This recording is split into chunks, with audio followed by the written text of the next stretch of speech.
Hi, I'm Carlye from KickUp.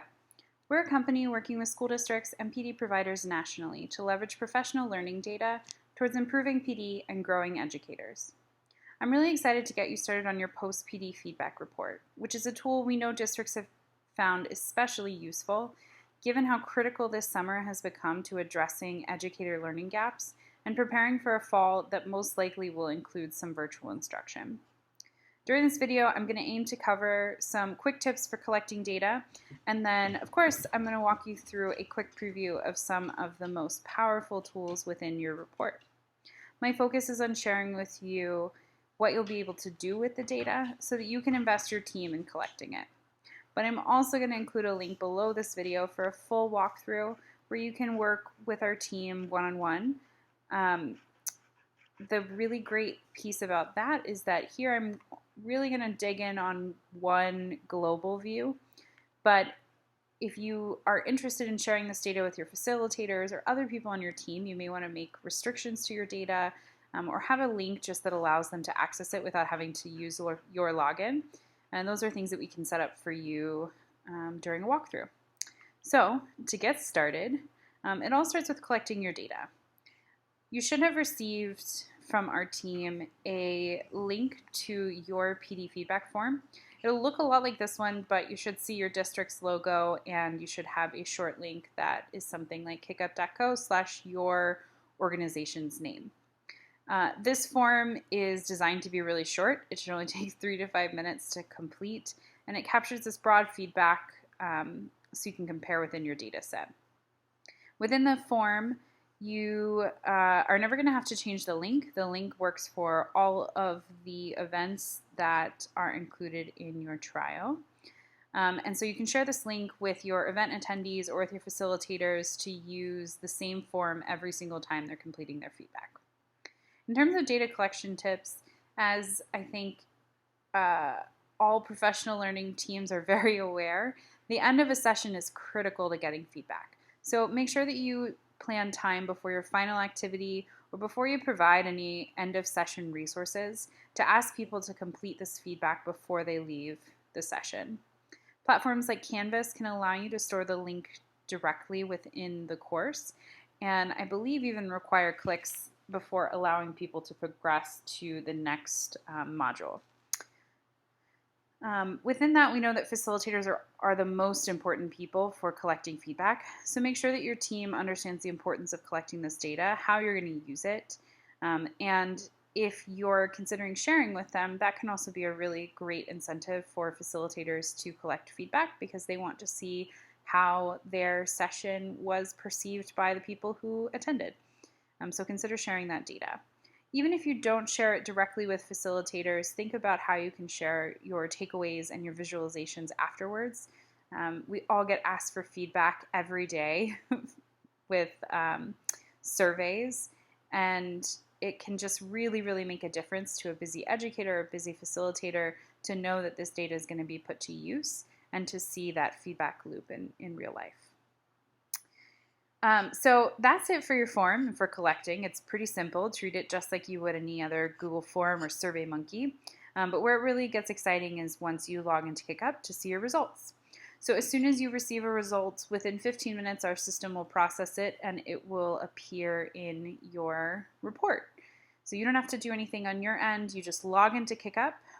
And once you log in, you're going to see that right now you may only have one report if you haven't started collecting data. You're only going to see this Getting Started report. That's fine, nothing's wrong. The report will only show up once you have one piece of feedback at least. So once you have received at least one response to your survey, you can hop in by clicking View Report. And your report will look something like this. So in order to read a KickUp report, I'm going to point out just some key features. Up here you'll see the title of your report, how many submissions are currently feeding into the report, and when the last one was received. You can also click here to view your form if you want to get back to the PD feedback form. And then really the critical piece for navigation are the tabs here. So these tabs are going to walk you through your report, and we've kind of grouped it in ways that make sense as you are breaking out and taking action from your data. So getting started in this first tab, this is an overview that will show all of your submission demographics. This is pulled from the report, but it really just gives you a sense of whose data you're looking at. So right now it's sorted by the professional learning experience. These names are a little bit confusing, but this is based off of sessions that met by content areas. And so this is saying that the gifted specialist meeting on April 16th received 2 submissions of my total 5. I can group by different things to see how else my data, like what other trends I have in my data. So I could see which schools are submitting the most data. I could see which roles are submitting the most data. I could even see how participants' knowledge prior to their professional learning, how that breaks out. So I can see that, we only have 5 sample submissions here, but I can see that most of the people who submitted feedback had little or some knowledge before they started their PD. And only one person really felt like they had extensive knowledge about the subject their PD was about. So this really just helps me frame who's giving me feedback as a lens to view when I go through my report. So I'm going to hop in to my first tab with feedback about the experience. And this one starts with the learning experience. So this is really about how people enjoyed the session. This first widget tells me just a quick takeaway about relevance. We know that relevance is really important and one of the biggest reasons for positive or negative experiences.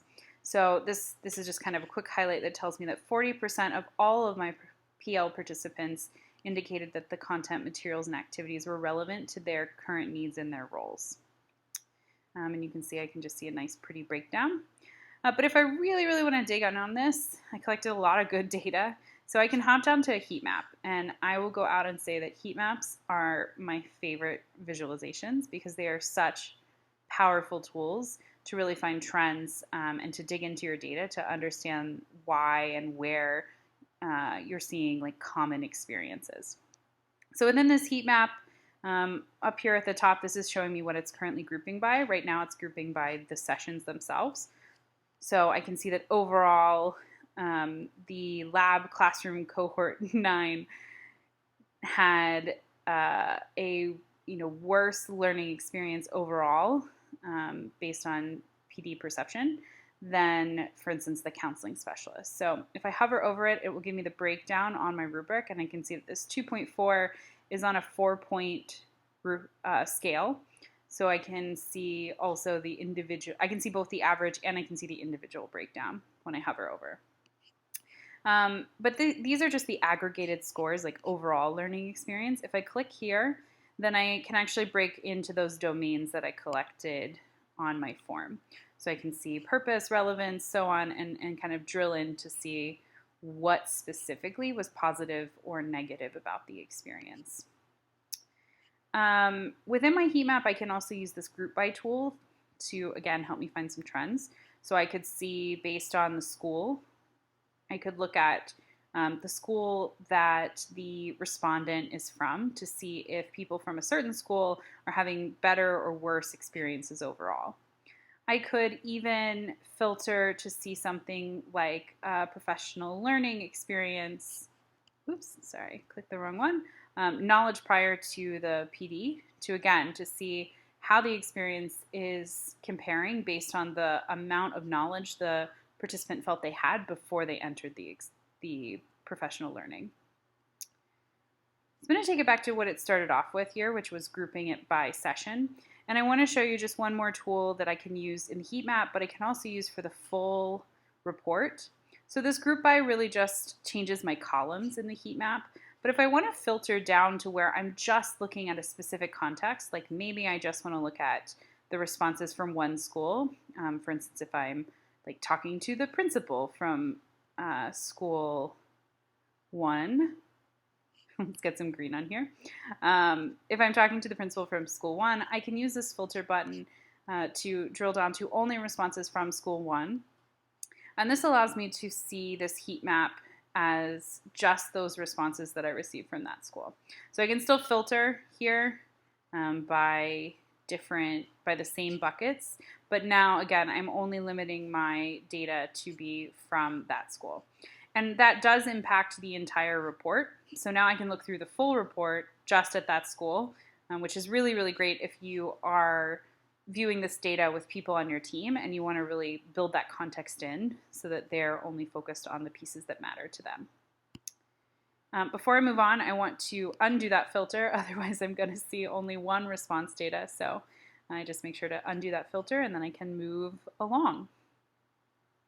So if I scroll past my heat map, the other things on this tab are some high-level questions I asked just to keep a pulse on the way that people are spending their PD time. So we asked, what kind of learning structures did you experience during the session? I can see here that most people are experiencing some discussion, but I can also drill in and just see these are anonymous responses. If I ask for emails, I could see names. But in this case, I'm just seeing some anonymous responses here that are telling me that groupings by their role, which can still be helpful to know that maybe it's only pre-K teachers that are working with coaches when I'm really hoping that the high school team is drawing more upon them. And then at the bottom, you have all of your open-ended responses. I'm not going to spend much time on this, especially because we just have some test data. But the open-ended questions at the bottom allow me to dig into the comments, and I can tag common phrases, which will populate a nice little bar chart that shows me how common that concern was across participants. And then I'm going to jump us into the third tab. This is my favorite tab. This one really tells me about the perceived impact. So if I click in here at the top, again, I have another little highlight widget that shows me how many what the percentage of participants indicate they've gained new knowledge or skills and they plan to apply their learning in practice. So this is a nice little high-level number that I can share with my supervisor, with my PD team, with my educators. It's just a really great way of kind of summarizing the initial perceived impact after the session has just finished. It's really great to pair this with walkthroughs and regular needs assessments to understand how that implementation continues to progress. But I can also come down here, and again, if I hover over, I can see the breakdown of how people intend to use their knowledge if they believe that they've gained knowledge and plan to use it. And then lastly on here, you can see barriers to practical application. This can just be super useful in understanding if someone does feel like they didn't leave with next steps, exactly why they feel that way. And again, you could drill in and find trends so you can figure out if there are certain cohorts that you want to follow up with or provide additional support. Lastly, I'm going to show you the all submissions table, which is just as glamorous as it sounds. The All Submissions tab is really, really useful if you want to understand an individual person's response. This can be really great for finding outliers. We know that sometimes people have a really bad experience, and we want to understand the full context of that. So for instance, this person who submitted largely negative responses, if I click here, then I can see all of their response in one context. And again, this is a test response, but what we tend to see is that people who have really strong PD opinions will tell you why they have those strong PD opinions. And so you can see things like maybe they had some technical issues or they felt that they already had a level of knowledge that just wasn't differentiated enough in their experience. And so they feel like it might have been wasted time. But this will give you that full context in one kind of easy to pop into view. So that's it for now. I already showed you more than I wanted to initially because the heat map is just so great. But believe it or not, there are still more visuals I didn't include. And like I said, there are views that you can customize to sharing this with your coaches or your principals or other stakeholders in your team. So again, I'm going to include a link below if you'd like to schedule a time for a free walkthrough to set up that link for your team. And otherwise, wish you the best of luck with your report. If you have any questions, it is not showing on my screen right here, I think, because I'm impersonating, but you'll see a little blue icon right here at the bottom that has a chat bubble. You can hit that at any time and ask our team questions if you're struggling or confused about how to proceed with your report. Otherwise, best of luck to you and thank you so much.